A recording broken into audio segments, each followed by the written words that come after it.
Hi everyone and welcome back to Motor planet.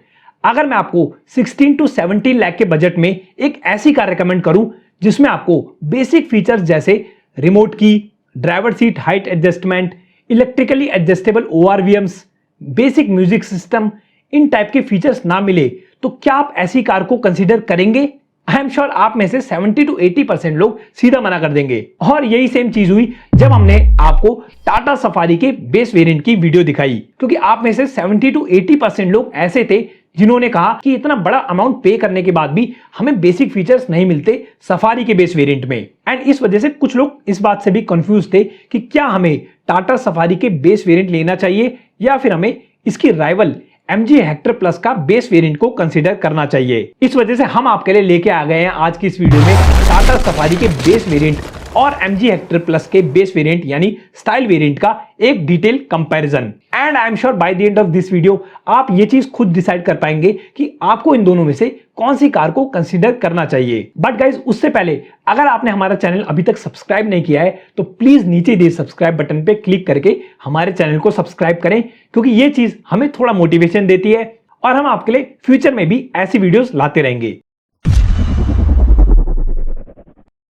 Video के starting जो करेंगे वो करेंगे हम दोनों की लुक्स एंड इनकी डायमेंशन से। तो सफारी के बेस वेरिएंट का जो लुक है वो बहुत ही बेसिक है, यानी ऑर्डिनरी सा फील होता है। ये बेस वेरिएंट जो है वो आपको सिर्फ व्हाइट कलर में मिलता है। एंड बात करें अगर इसकी फ्रंट प्रोफाइल की तो आपको यहाँ पे LED लाइट्स मिलती ही नहीं है कोई भी, यानी कि DRLs और हेडलाइट्स का जो कॉम्बिनेशन है वो आपको हेलोजन यूनिट में मिलता है। और नीचे आप नोटिस करेंगे तो आपको इस बेस वेरिएंट में फॉग लैंप्स भी नहीं दिए गए हैं। साइड प्रोफाइल में देखेंगे तो आपको मिलेंगे 16 इंचेस के स्टील रिम्स, वो भी without wheel covers. ORVMs and door handles जो है वो दोनों ही आपको बॉडी कलर नहीं मिलेंगे। ओआरवीएम्स जो है वो सिर्फ मैनुअली एडजस्टेबल है। डोर्स पे आपको लॉक मिलेगा जो कि मैनुअली कीज से ही ओपन होगा, क्योंकि टाटा सफारी के बेस वेरिएंट में आपको रिमोट की का ऑप्शन नहीं मिलता। रूफ पे मिलेंगे आपको इसके रूफ रेल्स जो कि यूजेबल रूफ रेल्स है। रियर प्रोफाइल को देखें तो आपको वाइपर एंड डिफॉगर जैसी कोई चीज नहीं मिलती। एंड आपको इसमें रियर कैमरा भी नहीं मिलेगा ऑफकोर्स, क्योंकि ये बेस वेरिएंट है। बाकी कोई खास डिफरेंस नहीं है इसके रियर प्रोफाइल में और इसके ऊपर वाले वेरिएंट्स के रियर प्रोफाइल में। मेन जो चीज है जिससे आप बता सकते हैं कि टाटा सफारी का ये है बेस वेरिएंट, वो है इसकी फ्रंट प्रोफाइल और है इसकी साइड प्रोफाइल। अगर आपको डिटेल में इसके वॉक अराउंड के बारे में जानना है तो आप ऊपर दिए आई बटन पे क्लिक करके इसका पूरा वॉक अराउंड देख सकते हैं। एंड अब हम चलते हैं MG हेक्टर प्लस के बेस वेरिएंट के लुक्स पे। हेक्टर प्लस के बेस वेरिएंट को स्टाइल वेरिएंट कहते हैं। और अगर मैं इस स्टाइल वेरिएंट को एक लाइन में समराइज करूं तो वो ये होगा कि ये जो वेरिएंट है वो बेस वेरिएंट लगता ही नहीं है किसी कार का। फ्रंट में जो आपको इसके DRLs और हेडलैम्प्स मिलते हैं वो दोनों ही LED हैं और लुक्स में काफी अपीलिंग भी लगते हैं। एंड साथ ही साथ फ्रंट में आपको इसमें फॉग लैंप्स का ऑप्शन भी मिलता है, बट फॉग लैंप्स जो है इसके वो LED नहीं है, वो नॉर्मल एक बल्ब है। हेडलाइट्स और फॉग लैंप्स के बीच में आपको मिलते हैं इसके टर्न इंडिकेटर्स। इसके फ्रंट ग्रिल को भी देखें तो यहाँ पे काफी सारे क्रोम्स का यूज किया गया है जो कि इसे काफी अट्रैक्टिव डिजाइन ऑफर करते हैं फ्रंट से। रियर प्रोफाइल की बात करें तो रियर में आपको मिलेंगी इसकी LED टेल लाइट्स के साथ रियर LED फॉग लैंप्स। साथ ही साथ रियर स्पॉइलर के साथ आपको रियर वाइपर एंड डिफॉगर का ऑप्शन भी इसमें मिलता है। एंड जैसा कि मैंने आपको बताया कि इसके फ्रंट और इसके रियर प्रोफाइल देखने के बाद शायद आप में से काफी सारे लोग ऐसे होंगे जो दूर से देखने पे ये बोल ही नहीं पाएंगे कि ये किसी कार का बेस वेरिएंट है। तो कैसे पता चलेगा हमें कि बेस वेरिएंट है? वो हमें पता चलता है इसकी साइड प्रोफाइल से, क्योंकि जैसे ही आप इसकी साइड प्रोफाइल देखेंगे तो सबसे पहले जो चीज आप नोटिस करेंगे वो करेंगे इसके 17 इंचेस के स्टील रिम्स को। एंड ये जो स्टील रिम्स है वो आपको व्हील कवर्स के साथ मिलते हैं, इस वजह से लुक्स में ये अच्छे लगते हैं। इसके ऊपर जितने भी वेरिएंट्स आपको इसमें आएंगे उन सभी में आपको एलॉय व्हील्स मिलेंगे। एंड गाइज ये चीज आप नोटिस करेंगे इसमें कि ये कार हमने इसके ओनर से बोरो की थी। एंड आप देख सकते हैं कि इसमें उन्होंने क्रोम किट का यूज किया है डोर हैंडल्स एंड ओआरवीएम्स पे। तो प्लीज आप उसे इग्नोर कर दें, क्योंकि ओआरवीएम्स और डोर हैंडल्स जो है वो आपको इस वेरिएंट में बॉडी कलर ही मिलेंगे। इसके जो ओआरवीएम्स हैं वो इलेक्ट्रिकली एडजस्टेबल हैं। डोर्स को देखेंगे तो आपको यहाँ पे मैनुअली कार के पास जाके कार को कीज से अनलॉक करने की जरूरत नहीं है, क्योंकि इसमें आपको रिमोट की का ऑप्शन भी मिलता है।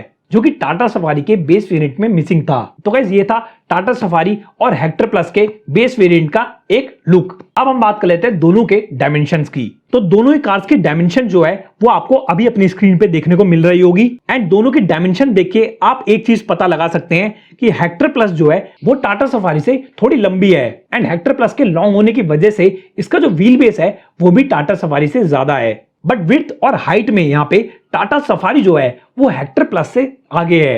एंड गाइस विड्थ और हाइट ज्यादा होने की वजह से टाटा सफारी जो है वो थोड़ी बड़ी लगती है एमजी हेक्टर प्लस के कंपैरिजन में। बाकी गाइस लुक्स जो है वो एक सब्जेक्टिव चॉइस है, तो उसके बेस पे हम कोई जजमेंट नहीं दे सकते। हाँ ये बात जरूर है कि एक्सटीरियर पे आपको एमजी हेक्टर प्लस के बेस वेरिएंट में ज्यादा फीचर्स मिलते हैं, इस वजह से वो सफारी के बेस वेरिएंट की तरह ऑर्डिनरी फील नहीं होता। बट अगेन मैं लुक्स की बात आप लोगों पे छोड़ता हूं, आप मुझे नीचे दे कमेंट सेक्शन में बताइए कि आपको दोनों में से कौन सी कार ज्यादा पसंद है। तो गाइस टाटा सफारी में आपको सिर्फ एक ही टाइप का इंजन ऑप्शन मिलता है जो कि है इसका diesel engine. But MG Hector plus में आपको 3 टाइप्स के इंजन मिलते हैं। बट क्योंकि हेक्टर प्लस के बेस वेरिएंट यानी स्टाइल वेरिएंट में आपको सिर्फ 2 ही टाइप्स के इंजन ऑप्शंस अवेलेबल हैं, इस वजह से हम सिर्फ उन्हीं इंजन की बात करेंगे। तो हेक्टर प्लस के बेस वेरिएंट यानी स्टाइल वेरिएंट में आपको एक मिलेगा 1.5 लीटर का turbo charge petrol engine and दूसरा आपको मिलेगा इसमें 2 लीटर का turbo charge diesel engine. But यही इसकी राइवल टाटा सफारी में आपको सिर्फ एक ही डीजल इंजन मिलता है जो है 2 लीटर का turbo charge diesel engine. And इस वजह से अगर आपकी रनिंग कम है और आप एक पेट्रोल कार कंसीडर करना चाहते हैं तो कंफ्यूजन का तो कोई सवाल ही नहीं होता, क्योंकि आपको इसमें हेक्टर प्लस का पेट्रोल वर्जन ही चूज करना पड़ेगा जो है 1.5 लीटर का टर्बो चार्ज पेट्रोल इंजन। अब बात कर लेते हैं दोनों के डीजल इंजन की। तो गाइस ये चीज मैं आपको पहले भी काफी बार बता चुका हूं कि safari, Harrier, Hector and Hector plus में आपको सेम ही डीजल इंजन मिलता है जो है फिएट का 2 लीटर का multi jet second engine. But फर्क इतना होता है कि हर कंपनी अपने हिसाब से इस इंजन को ट्यून करती है एंड अपना नेम दे देती है। टाटा के केस में इस इंजन का नाम है क्रायोटेक इंजन। बट परफॉर्मेंस में ये दोनों इंजन बिल्कुल आइडेंटिकल है, यानी कि दोनों की परफॉर्मेंस जो है वो ऑलमोस्ट आपको सेम ही मिलेगी। एंड दोनों ही कार्स के बेस वेरिएंट में आपको इस 2 लीटर के डीजल इंजन के साथ एक मैनुअल ट्रांसमिशन ही अवेलेबल है। तो इस वजह से अगर आप सिर्फ इंजन के लिए कंफ्यूज है इन दोनों कार्स में तो आप दोनों में से कोई भी कार कंसीडर कर सकते हैं। एंड परफॉर्मेंस वाइज आप हार्डली कोई फर्क महसूस करेंगे दोनों में। अब गाइस कोई कार प्रैक्टिकल है या फिर नहीं, इसे पहचानने के काफी सारे तरीके हैं। बट जब हम बात करते हैं एक 7 सीटर एसयूवी की या फिर मैं कहूं एक 7 सीटर नॉर्मली कार की, तो प्रैक्टिकल 7 सीटर कार वो होती है जो कि जेन्युइन 7 सीटर हो, यानी सिर्फ नाम की 7 सीटर ना हो, उसमें 7 लोग आराम से बैठ भी पाएं और साथ ही साथ उसमें जो बूट स्पेस है वो भी अच्छा खासा होना चाहिए। तब हम कह सकते हैं कि वो कार एक प्रैक्टिकल कार है। एंड ऑनेस्टली स्पीकिंग गाइज दोनों ही कार आपको पूरी तरह से सेटिस्फाई नहीं करेगी इस चीज में। दोनों में ही आपको थोड़ी बहुत कमी देखने को मिलेगी, क्योंकि सफारी की अगर हम बूट स्पेस की बात करें तो इसमें आपको तीनों रो को ऊपर करने के बाद सिर्फ 73 लीटर्स का ही बूट स्पेस मिलता है। एंड 73 लीटर्स का बूट स्पेस जो है वो काफी कम है अगर आप उन लोगों में से हैं जो वीकेंड्स पे लॉन्ग जर्नीज पे जाना पसंद करते हैं काफी सारे लगेज के साथ। एंड अगर आपको इसके बूट को एनहांस करना है तो आपको इसकी थर्ड रो को डाउन करना पड़ेगा। बट फ्रैंकली स्पीकिंग गाइज जब आपको थर्ड रो को डाउन करना ही है तो आप सफारी लेंगे ही क्यों, आप हैरियर से भी काम चला सकते थे। वहीं दूसरी साइड हेक्टर प्लस में आपको 155 लीटर्स का बूट स्पेस मिलता है, जो कि वैसे तो बहुत इंप्रेसिव नहीं है बट हाँ सफारी के कंपैरिजन में काफी बेटर है। तो ये चीज आपने देख ली कि बूट स्पेस में हेक्टर प्लस जो है वो सफारी से आगे है। बट दोनों में से जेन्युइन 7 सीटर कौन है ये हम अभी देखते हैं। 7 सीटर गाड़ी जानी जाती है अपने थर्ड रो के स्पेस के लिए। अब थर्ड रो स्पेस की बात करें तो सफारी की जो थर्ड रो है वो काफी ज्यादा स्पेशियस और कंफर्टेबल है। एंड जैसा कि मैं आपको काफी बार बता चुका हूं कि मेरी जो हाइट है वो है 5 फीट 9 इंचेस। एंड आप इस वीडियो में देख सकते हैं कि यहाँ पे मुझे लेग रूम जो है वो काफी अच्छा खासा मिलता है। एंड सिर्फ इस वजह से लॉन्ग जर्नीज पे भी मैं 1 से 2 आवर्स तक आराम से बैठ सकता हूं। इस वजह से मैंने आपको कहा था कि सफारी जो है वो एक जेन्युइन 7 सीटर है। वहीं अगर बात करें एमजी हेक्टर प्लस के थर्ड रो की, तो जहां सफारी की लास्ट रो में मैं आराम से 2 आवर्स बैठने को रेडी था, वहां हेक्टर प्लस की लास्ट रो में बैठने के लिए मैं 10 मिनट्स भी रेडी नहीं था। एंड वो लेग रूम की वजह से नहीं, वो सिर्फ अंडर थाई सपोर्ट की वजह से। लेग रूम तो आप इसकी सेकंड रो को आगे पीछे करके एनहांस कर सकते हैं, बट अंडर थाई सपोर्ट को आप एनहांस नहीं कर सकते।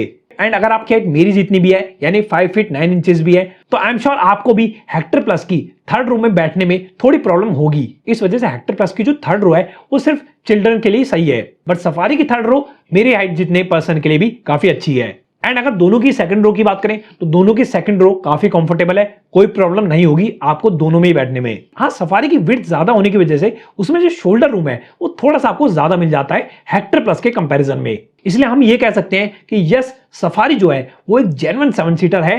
एंड अगर आपको कमी महसूस होगी भी सफारी में तो सिर्फ और सिर्फ बूट स्पेस की कमी महसूस होगी। अदरवाइज ओवरऑल स्पेस और कंफर्ट के मामले में सफारी जो है हेक्टर प्लस से काफी बेटर है। फीचर्स तो गाइस प्रैक्टिकलिटी में भले ही सफारी जो है वो हेक्टर प्लस से थोड़ी आगे लगी मुझे, बट जहां बात करें दोनों के फीचर्स की तो यहां पे जो क्लियर विनर है वो है हेक्टर प्लस का स्टाइल वेरिएंट। पहले तो इनके बाकी फीचर्स जानने से पहले हम बात कर लेते हैं दोनों के सेफ्टी फीचर्स की। तो सेफ्टी में सफारी में आपको मिलते हैं 2 airbags, ABS with EBD, electronic stability program, hill hold assist, traction control, roll over mitigation, all disc brakes and brake disc wiping जैसे फीचर्स। वहीं दूसरी तरफ हेक्टर प्लस के स्टाइल वेरिएंट में आपको मिलते हैं 2 airbags, ABS with EBD, electronic stability program, hill hold control, traction control, isofix child seat anchors, rear defogger. तो यहां पे एक चीज आप नोटिस करेंगे कि दोनों ही कार्स में आपको अच्छे खासे सेफ्टी फीचर्स दिए गए हैं। अब हम चेकआउट कर लेते हैं इनके बाकी फीचर्स को। तो यहाँ पे गाइस मैं अगर आपको हेक्टर प्लस के सारे फीचर्स बताने बैठा तो ये जो वीडियो है वो काफी लंबी हो जाएगी। मैं आपको सिर्फ मेन फीचर्स बताऊंगा जो आपको हेक्टर प्लस के बेस वेरिएंट में मिलते हैं, जो कि हम सफारी के बेस वेरिएंट से भी एक्सपेक्ट कर रहे थे। तो सफारी के बेस वेरिएंट में सबसे पहला जो मिसिंग फीचर था वो था रिमोट की का ना होना। एंड इस चीज में हेक्टर प्लस का बेस वेरिएंट जो है वो आगे निकल जाता है, क्योंकि इसमें आपको रिमोट की का ऑप्शन मिलता है। साथ ही साथ हेक्टर प्लस के स्टाइल वेरिएंट में आपको फॉग लैंप्स और LED DRLs का भी ऑप्शन अवेलेबल है। DRLs जो है वो आपको वैसे तो सफारी में भी मिलते हैं, बट वो जो DRLs है वो LED नहीं है। ORVM जो आपको हेक्टर प्लस के बेस वेरिएंट में मिलते हैं वो इलेक्ट्रिकली एडजस्टेबल ORVMs हैं, जो कि आपको सफारी के बेस वेरिएंट में नहीं मिलते। ड्राइवर सीट हाइट एडजस्टमेंट का फीचर भी आपको MG हेक्टर प्लस के स्टाइल वेरिएंट में मिलता है, जो कि सफारी के बेस वेरिएंट में आपको नहीं मिलता। इसके अलावा रियर आर्मरेस्ट भी आपको हेक्टर प्लस के स्टाइल वेरिएंट में ही मिलेगी। एंड यहाँ पे गाइस एक चीज मैं आपको बता दूं कि टच स्क्रीन इंफोटेनमेंट सिस्टम जो है वो आपको दोनों में से किसी भी कार में देखने को नहीं मिलता। यानी कि इनके ऊपर वाले वेरिएंट्स में तो मिलता है बट इनके बेस वेरिएंट में नहीं मिलता। बट यहाँ पे हेक्टर प्लस में अच्छी बात यह है कि जहां आपको सफारी में कोई भी म्यूजिक सिस्टम या स्पीकर्स नहीं मिल रहे थे, वहां आपको हेक्टर प्लस के स्टाइल वेरिएंट में 4 स्पीकर्स दिए गए हैं और साथ ही साथ आपको यहां पे मिलता है integrated 2 DIN audio system with Bluetooth connectivity. तो ओवरऑल फीचर के मामले में हेक्टर प्लस का जो बेस वेरिएंट है वो सफारी के बेस वेरिएंट से थोड़ा सा ज्यादा नहीं बल्कि काफी ज्यादा आगे है। तो गाइस 1 अप्रैल 2021 से पहले दोनों के बेस वेरिएंट को कंपेयर करना काफी इजी टास्क था, क्योंकि 1 अप्रैल से पहले हेक्टर प्लस का जो बेस वेरिएंट था वो सफारी के बेस वेरिएंट से 3000 रुपीज कम था। तो विनर जो थी वो थी क्लियरली हेक्टर प्लस का बेस वेरिएंट। बट 1 अप्रैल 2021 के बाद काफी सारे ऑटोमोबाइल्स कंपनीज ने अपने प्राइस को इंक्रीज किया और उसमें MG मोटर्स भी आगे थी। And current ex showroom price जो है वो आप अभी अपनी स्क्रीन पे देख सकते हैं सफारी के बेस वेरिएंट और हेक्टर प्लस के बेस वेरिएंट का। अब पेट्रोल में सफारी तो आती नहीं, इस वजह से उसे कंपेयर करने का मतलब बनता नहीं, बट डीजल में जो सफारी और हेक्टर प्लस में डिफरेंस है वो है अराउंड 34,000 का। तो गाइस ये चीज तो आप ही को देखनी पड़ेगी कि आप इसके 34,000 रुपीज एक्स्ट्रा दे पाएंगे या फिर नहीं।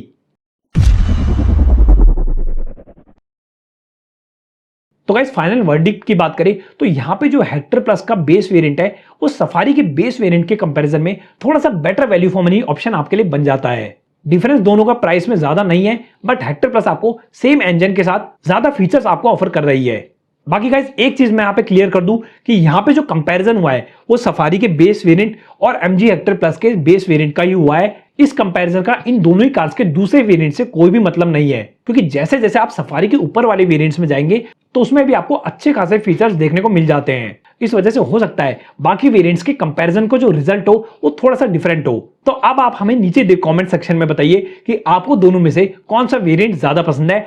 आज की इस वीडियो को इतना ही रखते हैं।